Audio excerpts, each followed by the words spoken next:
Fiche de lecture, c'est un site qui est fait pour les élèves qui sont en 5e réto, en France principalement.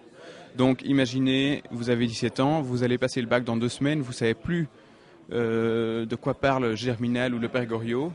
Mais qu'est-ce que vous faites? Vous allez voir sur Internet ou bien vous appelez un ami. Si vous allez voir sur Internet, vous allez taper fiche de lecture, Germinal, analyse, le Père Goriot, etc. parce que vous n'avez pas d'autre solution, vous n'avez plus le temps de lire le livre.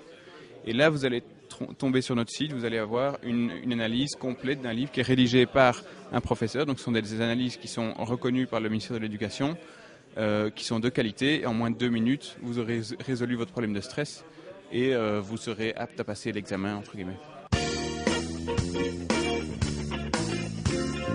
J'ai eu la chance de lancer mon site pendant mes études. Donc l'avantage, c'est que clairement, au niveau ressources, on ne doit pas s'assumer soi-même. Donc on a énormément de temps, on ne s'en rend pas compte. Quand on est à l'université ou lors de ses études dans l'enseignement supérieur, on a énormément de temps libre.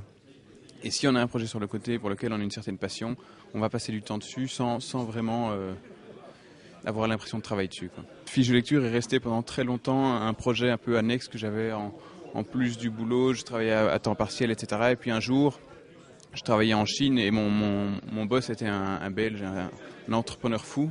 Et il me racontait toujours ces histoires d'entrepreneurs et je me suis dit, mais t'es en train de louper le coche, il faut y aller. J'ai pas envie d'être frustré dans 5 ans de me dire, mais j'aurais dû y aller.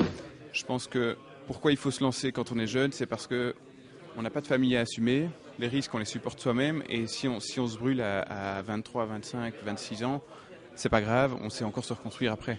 Par contre, se brûler et rater une entreprise à 40 ans, c'est nettement plus embêtant parce qu'on n'est pas seul à en subir les conséquences.